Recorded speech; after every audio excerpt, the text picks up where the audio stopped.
آج کوئی ایسی شخصیت ہے جو یہ اٹھ کے دعویٰ کرے کہ میں خدا کا بھیجا ہوا پیغمبر، اور اس کے پاس اپنے دعوے کی صداقت کا اتنا بڑا ثبوت ہو جو ثبوت محمد صلی اللہ علیہ وسلم کے سچے ہونے کا تھا، ایسی حفاظت محمد صلی اللہ علیہ وسلم کے گیٹ اپ کی خدا نے کی ہے.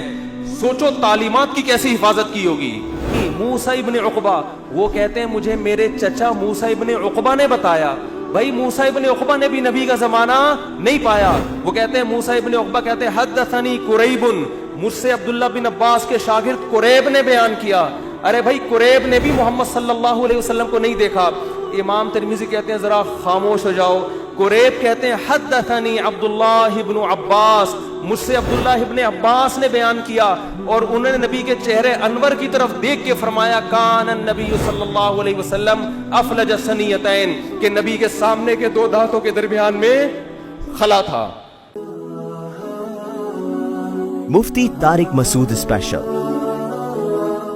ایک یتیم جو نہ لکھنا جانتا ہے نہ پڑھنا جانتا ہے، عرب کے ایک ایسے ماحول میں پیدا ہوا جہاں ایجوکیشن کا نام و نشان نہیں ہے، اور ابھی آپ کو ایک چھوٹی سی ریاست بھی پوری طرح نہیں ملی مدینہ کی، اس میں بھی چاروں طرف آپ کے دشمن. مسجد نبوی جتنی بڑی ہے نا اب، پورا مدینہ نبی کے دور میں اس سے چھوٹا تھا. سمجھ میں آ رہی ہے؟ جو مدینہ شہر تھا نا، آج جو مسجد نبوی ہے مدینہ شہر اس سے چھوٹا تھا. پوری اسلامی تاریخ ہے. آپ کوئی ماہر آدمی ہو نا آپ کو بتائے گا مسجد نبوی کے اندر یہاں حضرت ابو بکر کا گھر تھا، یہاں حضرت عمر کا گھر تھا، یہاں حضرت ابو ہریرہ آیا کرتے تھے، یہاں یہ ہوتا تھا، یہاں پوری مسجد نبوی کے اندر پوری مدینہ کی تاریخ ہے. اتنی چھوٹی سی جگہ، بہت کمزور معمولی سی ریاست جو اپنے پاؤں پہ ابھی کھڑی بھی نہیں ہو پا رہی، سنبھل بھی نہیں پا رہے، اور خطوط لکھے جا رہے ہیں ہرقل کو. ہے بھائی خطوط کس کو لکھے جا رہے ہیں؟ بڑے بڑے ملکوں، اس وقت ایسے جیسے رشیا، امریکہ اور برٹش، ان حکومتوں کو خطوط لکھے جا رہے ہیں. اس میں کیا کہا جا رہا ہے؟ انی رسول اللہ علیکم جمیعا، مجھے گاڈ نے میسنجر بنا کے بھیجا ہے. کس کی طرف؟ آپ کہتے ہیں جب اللہ کو اللہ کہا جائے گا تو گاڈ کیوں کہہ رہے ہو پھر بار بار؟ گاڈ اس لیے کیونکہ یہ لفظ گوروں کے لیے بھی ایکسیپٹیبل ہے نا. گاڈ کو تو وہ بھی مانتے ہیں نا، اللہ کو نہیں مانتے، گاڈ کو تو مانتے ہیں نا، تو اس لیے میں گاڈ کا لفظ استعمال کر رہا ہوں. سمجھ رہے ہو کہ نہیں سمجھ رہے؟ لبرل لوگ بھی بولیں یہ اللہ کیوں لے کر آ رہے ہیں بیچ میں؟ تو بھئی گاڈ کا لفظ سب کے لیے قابل قبول ہے کہ نہیں ہے؟ انگلش میں خدا کو کیا کہتے ہیں؟ گاڈ کہتے ہیں، کیونکہ انگریز بھی او مائی اللہ نہیں کہتے، او مائی گاڈ کہتے ہیں. آپ کہہ سکتے ہیں کہ انگریز تو آپ کا بیان سن نہیں رہے، تو وہ لوگ ضرور سن رہے ہیں جو انگریزوں سے ڈسے ہوئے ہیں. ٹھیک ہے، اور ہو سکتا ہے یہ ٹرانسلیشن ہو جائے انگلش میں بعد میں، یہ بھی ممکن ہے. نہیں بھی ہو تو کوئی ترجمہ کر کے بتا دے. کچھ گوروں نے بھی بیانات سنے ہیں. تو اب میں آپ سے ایک بات عرض کر رہا ہوں کہ دنیا میں اس سے بڑے سفیر کی کوئی مثال مل نہیں سکتی، جو دعویٰ بھی کر رہے ہیں کہ میں تمام لوگوں کی، اللہ کی طرف سے تمام انسانوں کا رسول، اور اس دعوے پر عمل بھی کر کے دکھا رہے ہیں. بڑے بڑے بادشاہوں کو خطوط لکھ رہے ہیں. بعض بادشاہوں نے جب آپ کا خط دیکھا تو اسے پھاڑ دیا. آپ نے فرمایا اللہ اس کے اسی طرح ٹکڑے کرے گا جس طرح اس نے میرے خط کو پھاڑا ہے. آپ کہہ سکتے ہیں بھائی کسی کے خط کو پھاڑنے پر اتنی بڑی بد دعا کیسے دی جا سکتی ہے؟ بات یہ ہے کہ دعویٰ جتنا بڑا ہو اس دعوے کا انکار بھی اتنا ہی بڑا جرم ہوتا ہے. اس کے ذمہ لازم تھا، کیونکہ نئے پیغمبر کا لوگ انتظار کر رہے تھے. لوگوں کو یقین تھا کہ حضرت عیسیٰ ابن مریم آخری نبی نہیں ہے. عیسائی بھی انتظار کر رہے تھے، یہودی بھی انتظار کر رہے تھے. ایسے موقع پہ اگر کوئی دعویٰ کرے تو دعویٰ سنتے ہی اس کو پھاڑ ڈالنا یہ اللہ سے دشمنی لینے کے مترادف ہے. اس لیے رسول اللہ صلی اللہ علیہ وسلم نے فرمایا لا يسمع بی احد من هذه الامة یہودیا کان او نصرانیا ثم لم يؤمن بالذی ارسلت به الا دخل النار.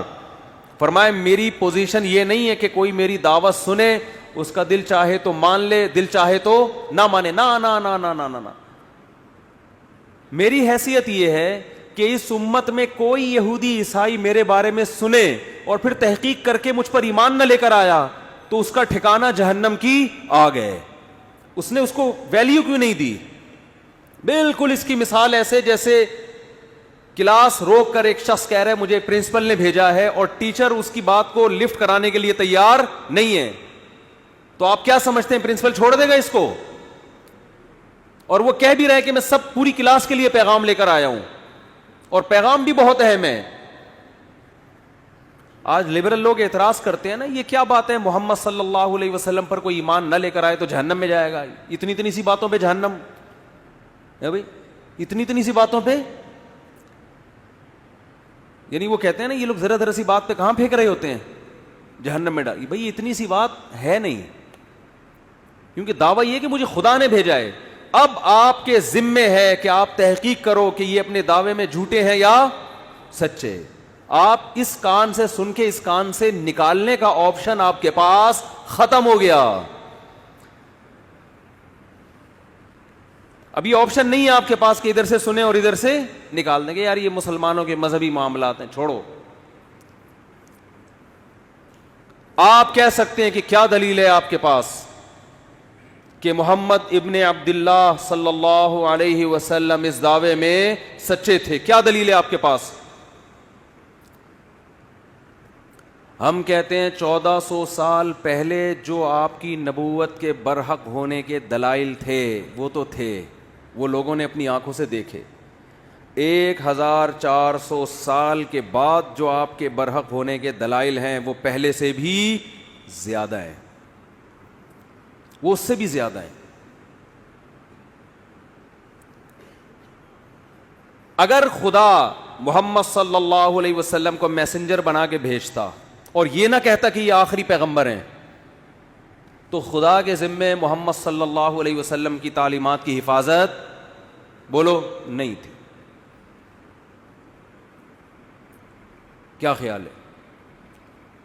اللہ کہہ دیتا کہ ان کی تعلیمات جب مسخ ہوں گی تو میں دوسرا پیغمبر بھیج دوں گا.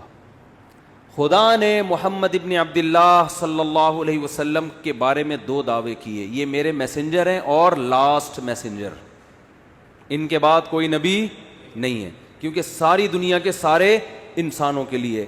اس دعوے میں اللہ نے ایک اور دعویٰ کر دیا کہ ان کی تعلیمات کو میں قیامت تک کے لیے محفوظ کر دوں گا. ان کی تعلیمات قیامت تک کے لیے, بولو نا کیا ہو گیا بھائی؟ وہاں میں پشاور میں بیان کر رہا تھا, ایسا بول رہے تھے لوگ یار, چپ کرانا. سرگودا میں بیان ہوا, چپ کرانا مشکل ہو گیا, لوگ چپ ہی نہیں ہو رہے تھے. وہاں کہنا پڑ رہا تھا مجھے بھی بولنے دو گے کہ نہیں دو گے بولنے. پنجاب لسی پائے, کراچی میں چائے, چائے کے اثرات ہیں. سوچتا بہت ہے آدمی, چائے پی کے بولتا نہیں ہے, سوچتا رہے. جہاں بولنے کا موقع ہوتا ہے وہاں بھی کیا کر رہا ہوتا ہے, سوچ رہا ہوتا ہے. ابھی اتنی اچھی صحت رہی ہے نا, میرا 2 ہفتے کا دورہ ہوا کے پی کے پنجاب, ایسے ایک چھینک بھی نہیں آئی. پھر کراچی اتر کے چھینکیں شروع. تو اللہ کے ذمے تھا کہ محمد صلی اللہ علیہ وسلم کی تعلیمات کی حفاظت کرتے. یہ حفاظت خود اس کی دلیل ہے کہ محمد صلی اللہ علیہ وسلم لاسٹ میسنجر آف گاڈ ہیں. ورنہ کسی یتیم جو نہ لکھنا جانتا ہو نہ پڑھنا جانتا ہو, اس کی تعلیمات کی اللہ کی قسم اسباب کی دنیا میں ایسی حفاظت کا انتظام اس زمانے میں تو ممکن ہی نہیں تھا, ناممکن. اور اس زمانے میں بھی اتنا پروٹوکول ملنا کسی کو ممکن نہیں ہے. ہمارے نبی صلی اللہ علیہ وسلم کی جو سیرت ہے اس کے 2 پہلو ہیں, خوب غور سے سنیں. 2 پہلو ہیں آپ کی سیرت کے.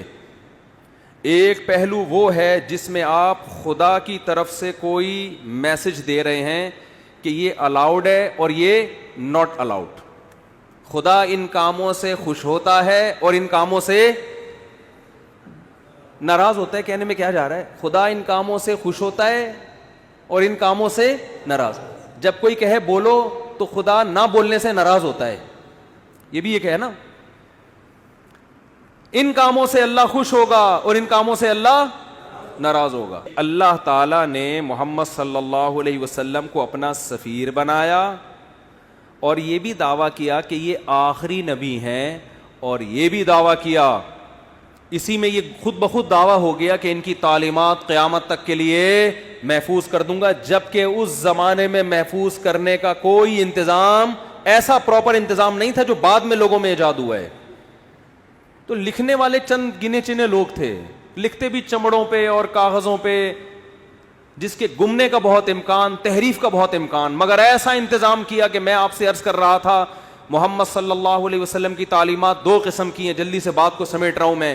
ایک وہ تعلیمات جو اصل ہیں, جس کے لیے آپ صلی اللہ علیہ وسلم کو بھیجا گیا, حکم دیا گیا کہ آپ بتا دیں کہ ان باتوں سے خدا خوش ہوتا ہے اور ان باتوں سے خدا ناراض ہوتا ہے. یہ اصل ہے جس کے لیے آپ کو بھیجا گیا. اور سیرت کا ایک پہلو وہ ہے جس کا جو اصل نہیں ہے, اس کا تعلق آپ کی ذاتیات سے ہے. کوئی سفیر جب آپ کے پاس آتا ہے پیغام لے کر, تو آپ کو دلچسپی ہوتی ہے کہ اس کا گیٹ اپ کیسا تھا. کوئی بھی جو بھی مشہور شخصیات ہوتی ہیں نا, لوگ ان کو دیکھنا چاہتے ہیں, ان کے بارے میں پوچھتے ہیں. میں جب تک ویڈیو پہ نہیں آتا تھا لوگ پوچھتے تھے کیسے ہیں بھائی مفتی صاحب, موٹے ہیں, پتلے ہیں, لمبے ہیں, ٹھگنے ہیں, کیا ہیں, لوگ پوچھتے تھے میرے بارے میں. ہم شکر ہے اس وقت ویڈیو نہیں بناتے تھے کیونکہ ہم بہت باریک تھے, آواز جاندار رکھی ہوئی تھی, باڈی باریک. تو لوگ مجھے کہتے تھے جیسی آپ کی آواز ہے آپ خود بھی ویسے ہی ہیں. میں کہتا نہیں, تسمع بالمعید خیر من ان تراہ, مجھے دیکھنے سے بہتر ہے سننے پر اکتفا کرو.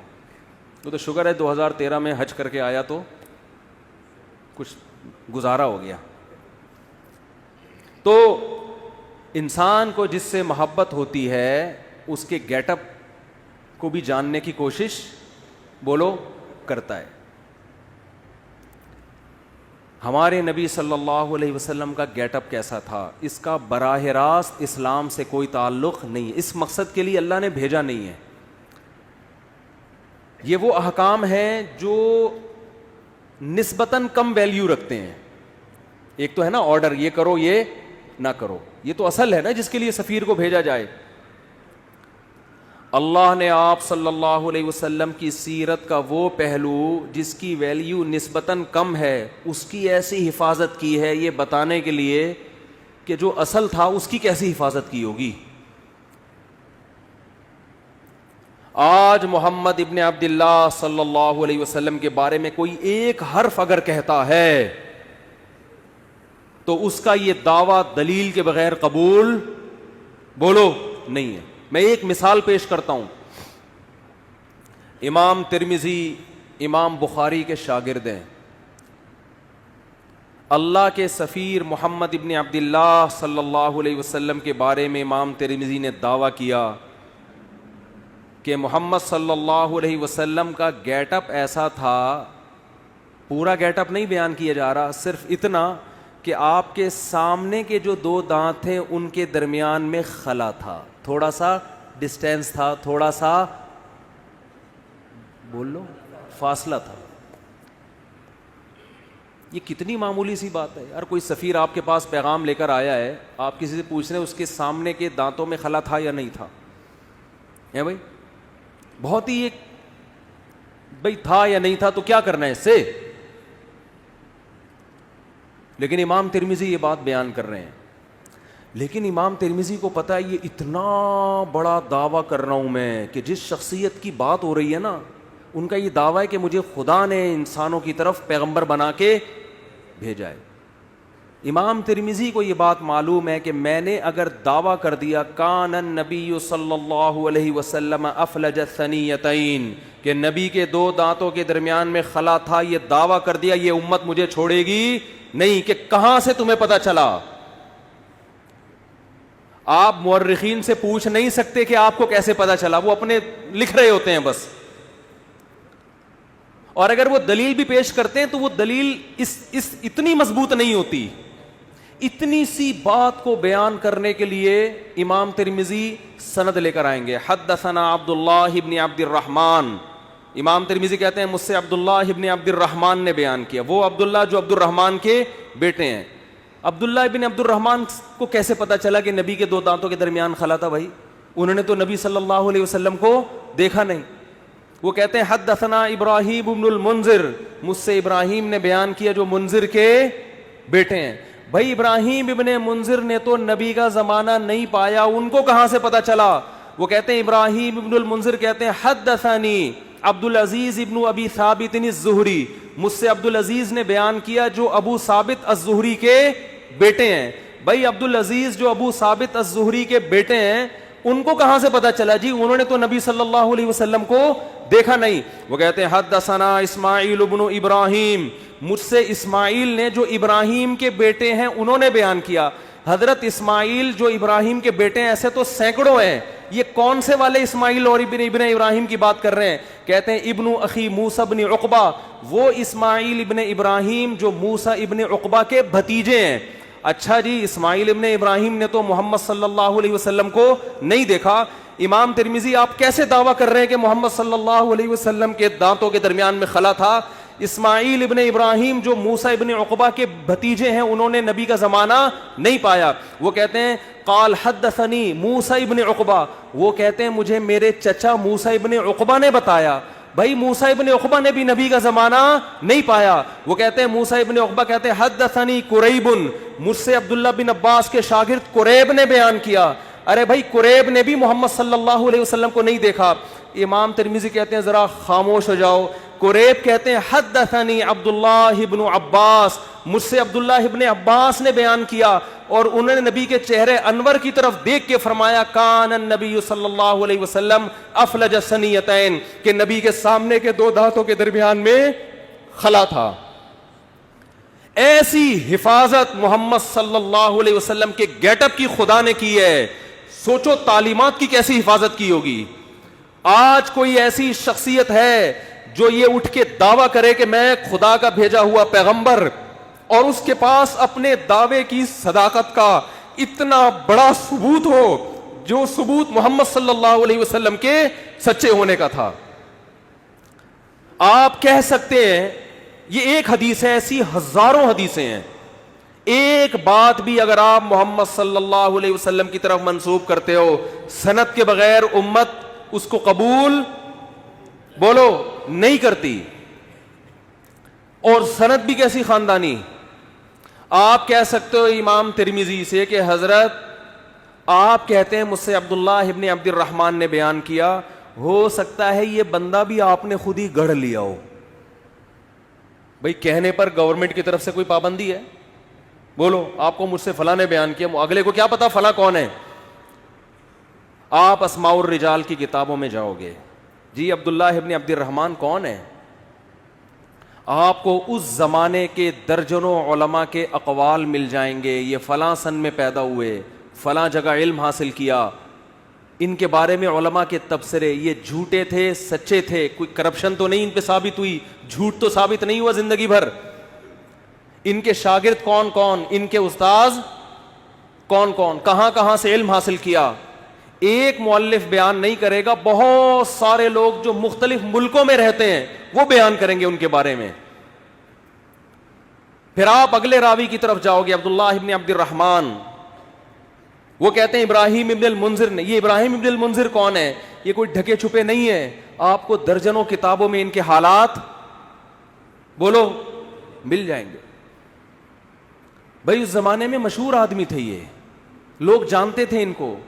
وہ کتابیں کوئی دمشق میں لکھی جا رہی ہے, کوئی مصر میں لکھی جا رہی ہے, کوئی کوفہ میں لکھی جا رہی ہے, ان کتابیں میں ان کا تذکرہ ملے گا آپ کو. حالانکہ ان کے آپس میں ملاقات ثابت, ان مصنفین کا آپس میں کمپرومائز نہیں ہو سکتا, مختلف ملکوں میں ہے یہ. پھر آپ پوچھو گے جی عبدالعزیز ابن ابی ثابت الزہری کون ہے؟ ان کے اسماء الرجال, اسماء الرجال کی کتابیں تو اتنی جلدوں میں ہوتی ہیں جن میں راویوں کے حالات, ان کے نام. ایسا خاندانی پروٹوکول خدا کی طرف سے محمد صلی اللہ علیہ وسلم کو ملا, ایسی حفاظت کی گئی. اللہ ان غیر مسلموں سے کہہ رہا ہے جس کے دانتوں کے درمیان خلا, اس گیٹ اپ کو بیان کرنے کی میں نے ایسے حفاظت کی ہے, سوچو اس کے آرڈر کیسے میں نے محفوظ کیے ہوں گے. یہ پروٹوکول اس کائنات میں آج تک کسی کو بولو نہیں ملا. ہم یہ سیرت سن کے خوش ہوتے ہیں, ہونا بھی چاہیے, لیکن اس میں ہمارے لیے ایک پیغام ہے کہ محمد صلی اللہ علیہ وسلم جیسے غیر مسلموں کی طرف بھیجے گئے تو مسلمانوں پر بھی لازم ہے یا نہیں کہ آپ صلی اللہ علیہ وسلم کو فالو کریں. امام بخاری اپنی سند سے حدیث لے کر آتے ہیں, نبی صلی اللہ علیہ وسلم نے فرمایا اعفوا اللحا, نبی نے خدا کا پیغام پہنچایا, داڑیاں بڑھاؤ. نبی پیغام دے کے بولو نا بھائی, چلے ختم. اللہ کی حجت اپنے بندوں پر تمام. اب جب آپ یہ حدیث دیکھیں گے, آپ امام بخاری سے پوچھیں گے نا یہ آپ کو کس نے کہا کہ نبی نے حکم دیا؟ امام بخاری سند, مجھ سے فلاں نے, مجھ سے فلاں نے, مجھ سے فلاں نے, پھر ان راویوں کی آپ ہر جگہ تحقیق کر سکتے ہو.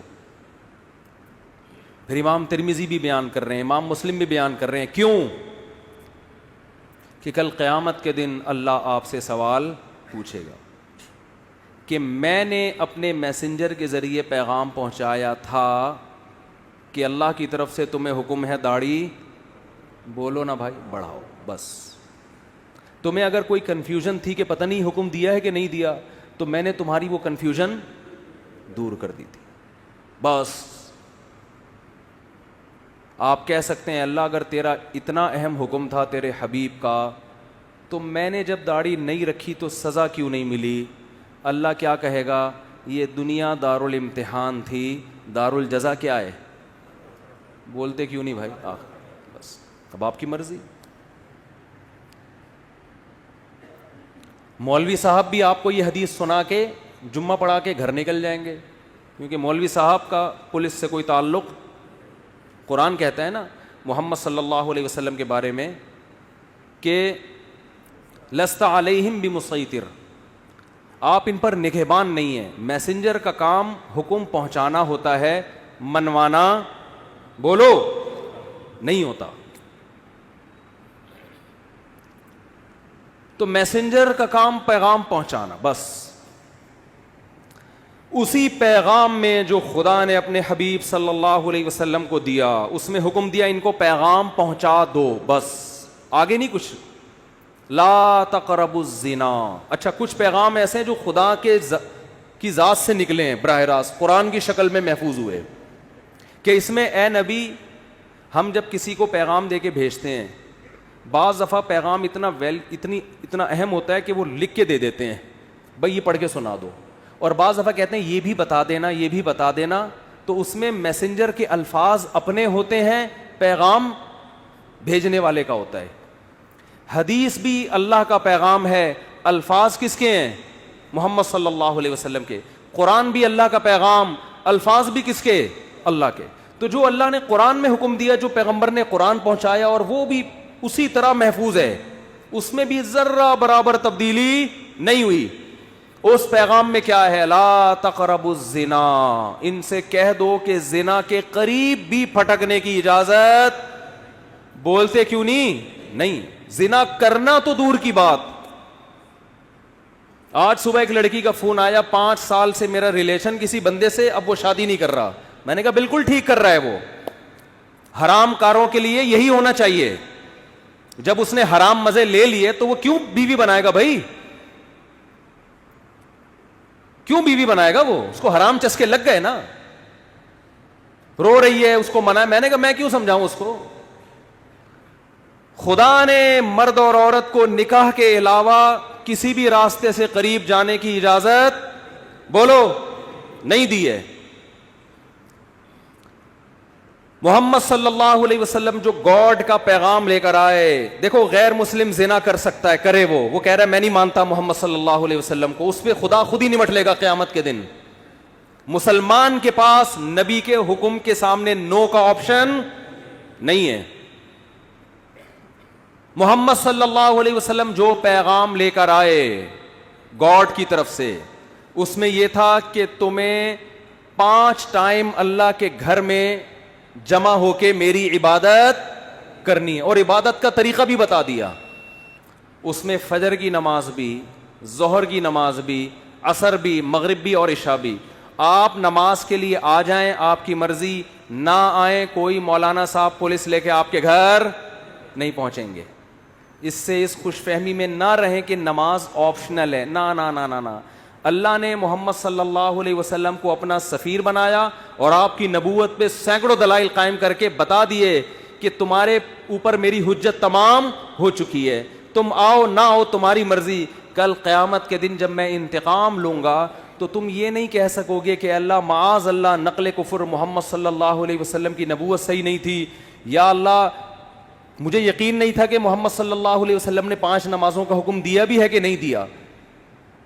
تو یہ حجت اللہ کی بندوں پہ تمام ہو چکی ہے.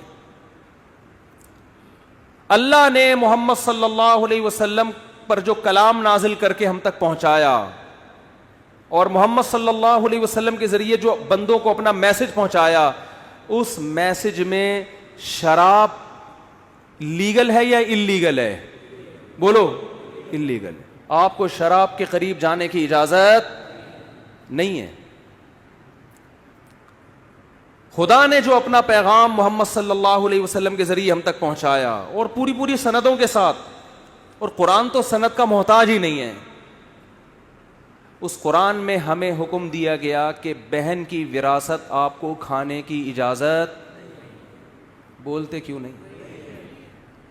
بعض گاؤں دیہاتوں میں بیان کرتا ہوں نا, لوگ بڑے خوش ہو رہے ہوتے ہیں. جہاں بہن کی وراثت کی بات ہے, میں دیکھ رہا ہوتا ہوں لوگوں کے چہرے کی ہوائیاں اڑ, ایک نعرہ آتا ہے ماشاءاللہ ماشاءاللہ, لگ رہا ہوتا ہے اس کے ابا بھی مرے ہی نہیں ہیں. بہت سے دیہاتی علاقوں میں پوری زمینیں کھا جاتے ہیں, بہنوں کو بولو نہیں دیتے. ہمارے نبی نے جو ہمیں پیغام پہنچایا نا خدا کا, اس پیغام میں یہ بھی ہے کہ باپ کے مرنے کے بعد بڑا بھائی چھوٹے بھائی کی وراثت, بولو نا, نہیں کھا سکتا,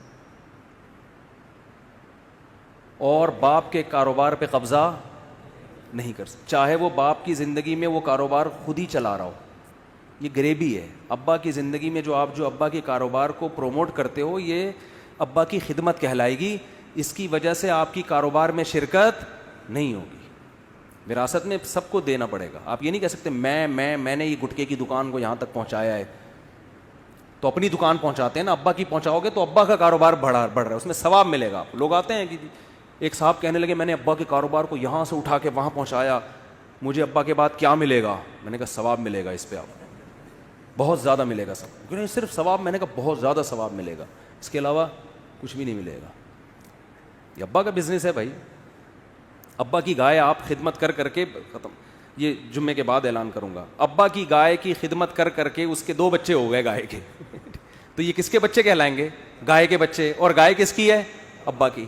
تو ابا کی ہوں گے نا, آپ کے تھوڑی ہو جائیں گے. یہ بڑھوتری جب ہوتی ہے تو جس کی چیز ہو اسی میں بڑھوتری ہوگی نا.